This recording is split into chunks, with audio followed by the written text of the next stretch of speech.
நான் முதல்ல நாஞ்சில் கோலப்பனவர்கள்ட்ட என்ன முடிவில் இருக்கார் ஓபிஎஸ்? ஏற்கனவே கட்சியை மீட்கணும் அப்படின்னு தான் வந்து தர்ம யுத்தத்தை 2வது அப்படின்னு தொடங்கினார். அப்புறம் வந்து அதிமுகக்குள்ளே சேர்க்கணுன்றதான் முயற்சின்னு டெல்லியெல்லாம் போனார்.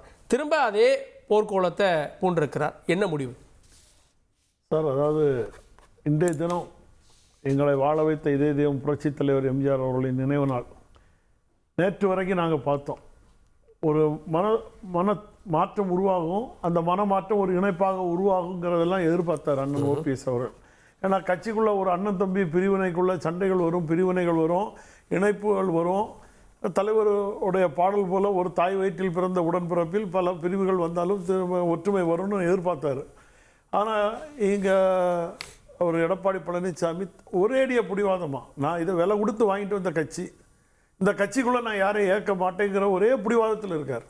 கூவத்தூர்ல எப்படி முதல்வர் வாங்கினாரோ கட்சிக்குள்ள ஓபிஎஸ் கொண்டு போகணுன்றதா பிளான், அல்லது ஓபிஎஸ் கட்சிக்குள்ள சேர விரும்புறாரு? நீங்க கிராஸ் கேள்வி போட்டீங்கன்னா நான் சொல்லி முடிச்சிருவேனே.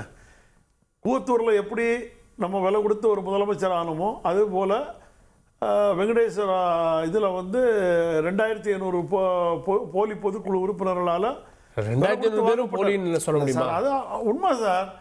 கட்சியில ஒருங்கிணைப்பாளர் செல்லாது நம்ம 3 வருஷமா பேசிட்டு இருக்கோம். அதை விட்டுருங்க. செல்லாது சொல்லும் போது அங்க எங்க இருந்து சார் பொதுக்குழு வந்து பொதுக்குழு உறுப்பினர் யார் உண்மையை சொல்லுங்க. இல்ல நான் நேத்து டெவலப்மென்ட் நீங்க பைலாக்லாம் போனீங்கன்னா நம்ம திரும்ப வர முடியாது. எந்த பொதுக்குழு உறுப்பினர்கள் அதாவது பொதுச் செயலாளர்களை இது பண்ணக்கூடாதுன்னு சொன்னாரோ அந்த பொதுக்குழு உறுப்பினரை வச்சு செயலாற்றிட்டு வரும் அண்ணன் எடப்பாடி பழனிசாமிக்கு நேற்றோட அண்ணன் முடிவுரை கட்டிட்டார். அவர் இருக்கிற இடமும் வேண்டாம், அவரை பற்றி பேசுறதுக்கு அருவருப்பாக இருக்கு, அவர் செயல்பாடும் அருவருப்பாக இருக்கு, அவரோட சேர்ந்து போனவங்களையும் நம்ம இணைக்க வேண்டாம்னு முடிவுக்கு போயிட்டாரு. அதுக்கு முன்னாடி டெல்லியில் போய் ஏன் கட்சியில் சேர்த்துக்குங்க அப்படின்னு சொன்னார் சார். 2-3 முறை அமித்ஷாங்க வரும்போது சந்திக்க முடியாத சூழ்நிலை இருந்தோம் சார். இல்ல சார், அதே எடப்பாடி தானே இருந்தாரு. அப்ப எடப்பாடி பேரை சொல்ல அருவருப்பா தெரியல உங்களுக்கு? தடவை அமித்ஷா அங்கே வரும்போது நீங்கள் சொல்லி முடிக்கக்குள்ளேயே நீங்களே துணை கேள்வி போட்டால் நான் எப்படி பதில் சொல்ல முடியும்? நீங்கள் கேட்குறீங்க, நான் பதில் சொல்லணும். ஏன் போனாருங்கிறதுக்கு நீங்கள் விளக்கம் சொல்லணும். அவர் அமித்ஷா சொல்லணும்னா நாங்கள் சொல்கிறோம்.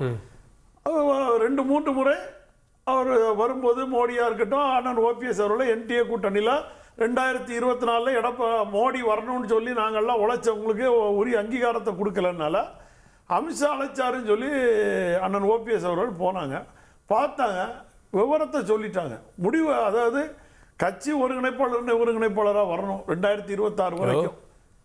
அதில் அவருடைய கண்டிஷன் சொன்னது ஓபிஎஸ். ஆமாம், அது முடியாதுன்னு தெரிஞ்சதால நேற்று இந்த முடிவு எடுத்துட்டார். ஆமாம், அது முடியாது. அந்த புரட்சி தலைவர் வகுத்த விதியை மாற்றணும். நிரந்தர பொதுச் செயலாளர் புரட்சி தலைவி அம்மா, அதுக்கு பிறகு கட்சி தேர்தல் நீங்க என்ன முடிக்கலாம்னு சொல்லிட்டாரு. ஓகே, நீங்க என்ன முடிவு வேணா எடுக்கலாம். பல கோர்ட்டுகள்ல, ஒரு கோர்ட்டை தவிர மற்ற எல்லா கோர்ட்டுகள்லயும் வெற்றி பெற்றிருக்கிறார். எந்த கோர்ட்ல சார் பொதுச் செயலாளர் அங்கீகாரம் கொடுத்திருக்காங்க? ஊடகத்தின் மூலமா இப்படி எல்லாம் அவரை வந்து தூக்கி நிப்பாட்டாதீங்க சார். இல்ல உச்சநீதிமன்றம் என்ன சொல்லிருக்கு? சிம்பிள் ஆர்டர் இருக்கு. எங்க பொதுச் செயலாளருக்கு? ஆமா சார், யார் சார் கொடுத்திருக்காங்க? உச்சநீதிமன்றம் சொல்லிருக்கு சார். இடையூட்டு மனுல போறாங்க. பொதுக்குழுவால தேர்ந்தெடுக்கப்பட்ட என்னோட கேள்வி முடிச்சு சார். பொதுக்குழுவால, அதனால தான் சொன்னேன், பொதுக்குழுவால தேர்ந்தெடுக்கப்பட்ட பொதுக்குழு செல்லும், இடையூட்டு மனுக்கு பொதுக்குழு செல்லும். அந்த பொதுக்குழு செல்லும் என்றால் பொதுக்குழுவோட தீர்மானம் செல்லும் சொல்லி கொடுத்தாங்க. அதுவும் கீழாமை நீதிமன்றத்தில் இருக்க வழக்கு முடியும் பாத்துக்கங்க. அது எத்தனை வருஷம் வேணா நடக்கலாம் இருக்கும். அதுக்கப்புறம் அது வரைக்கும் அவர் தற்காலிக பொதுச் செயலாளர் தான் அண்ணன் செங்கோட்டையன் சொல்லிட்டு போயிட்டாரா? இவர் பொதுச் செயலாளர் இல்ல, தற்காலிக பொதுச் செயலாளர் சொல்லிட்டு அவர் போயிட்டாரா? Tata bye by.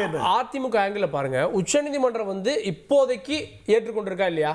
தேர்தல் ஆணையம் சிம்பிள் கொடுத்திருக்கா இல்லையா? எல்லா கோட்டையும் அழிங்க, நானும் வர்றேன், முதல்ல என்னை ஒருங்கிணைப்பாளரை போடுங்கன்னா அந்த வாதம் முதல்ல சரியா இருக்கு சார். இப்போ நீங்க தேர்தல் ஆணையத்திலேயே நாங்க முறையிடுவோம். அண்ணா திராவிட முன்னேற்ற கழகத்தோட தொண்டர்கள் உரிமை மீட்பு கழகத்தின் சார்பாக இரட்டை இலை சின்னம் கோருவோம் சார். நாங்கள் அண்ணன் ஒருங்கிணைப்பாளர் கையெழுத்து போட்டு தான் சார் இன்னைக்கு நீங்கள் 66 பேர் கையெழுத்தோட சட்டமன்றத்தில் உட்கார்ந்துட்டு இருக்கீங்க. இரட்டை இலை சிம்பிள். அடுத்த சட்டமன்ற தேர்தல் வரும்போது இவருக்கு உரிமை கோரதுக்கு உரிமை இருக்கு. அதனால அவர் உரிமை கோருவார். நான் இந்த வழக்குகள் நிலுவையில் இருக்கு. இப்போ பாட்டாளி மக்கள் கட்சிக்கு என்ன சொல்லியிருக்காங்க?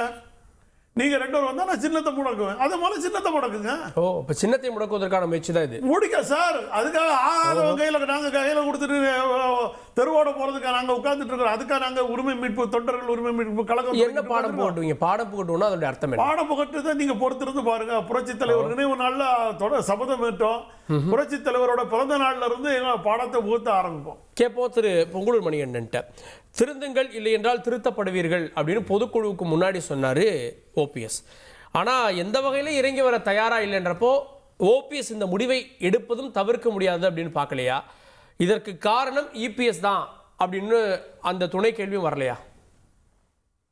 அவங்க திருந்த வேண்டிய நபர் யாரோ அவர்தான் திரும்ப திரும்ப அதிமுக அளிப்பேன், எடப்பாடி பழனிசாமி விட மாட்டேன், அவரை பெயரை சொல்வதற்கே நான் அவமானமா கருதுகிறேன்.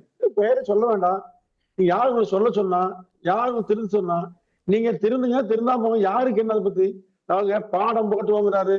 இன்னும் சொன்னா பாடம் கற்க வேண்டியவரே இன்னைக்கு பாடம் சொல்லி தராங்க.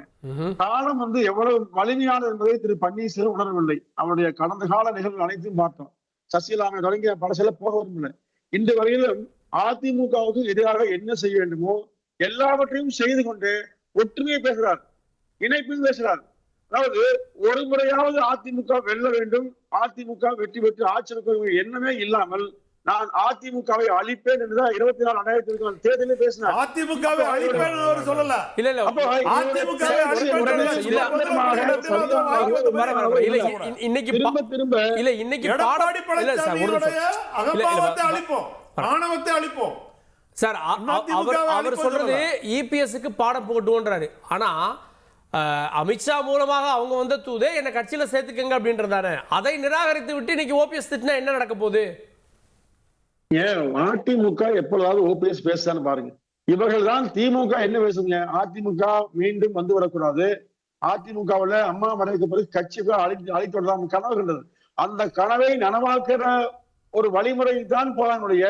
திமுக என்ன சொல்லுதோ அப்படியே பேசுறாங்களுடைய. அதிமுக குரலா பேசவே இல்லைங்க. இப்போ இன்னைக்கு கூட கூட்டிய கூட்டத்துல திமுகவோடு சேரலாமான்னு கேட்கிறாங்க. அப்போ திமுக நல்லதாக இருந்து கொண்டு, திமுக கருணாநிதி பக்கமாக இருந்து கொண்டு அதிமுக குறித்து பேசுவதற்கு எந்த வகையிலும் திரு பன்னீர்செல்வம் தலைமை உரிமையே இல்லைங்க. உண்மையை சொன்னால் அதிமுகவிலிருந்து முற்றாக வெளியேறிவிட்டவர் திரு பன்னீர்செல்வம். அவரை ஒருபோதும் அதிமுக சேர்த்துக் கொள்ளாது. அவர் திமுக அப்படின்றது இப்பதான் தெரிஞ்சா? 2017 உங்களோட சேர்றப்ப தெரியலையா சார்? சார் நீங்க அதிமுக தொடர்ந்து தெளிவா சொல்லுங்க. கட்சிக்கு துரோகம் செய்தவர், கட்சியின் சின்னத்தை முடக்க வேண்டும், கட்சியை முடக்க வேண்டும் என்று விரும்புகிறவர், நீதிமன்ற படிக்கட்டிலேயே கட்சியை நடத்த வேண்டும் என்று விரும்பியவர், அவரை கட்சி ஒருபோதும் ஏற்காது. திரும்ப சொல்லுங்க சார்.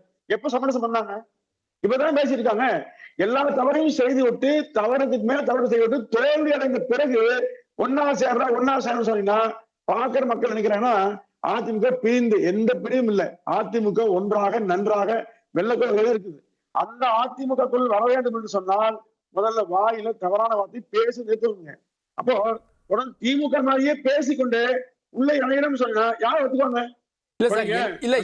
இல்ல சார், இறங்கி வர ஓபிஎஸ் தயார், இடம் கொடுக்க இபிஎஸ் தயார் இல்லை அப்படின்றதான அந்த கோபத்துக்கான காரணமா சொல்றாங்க.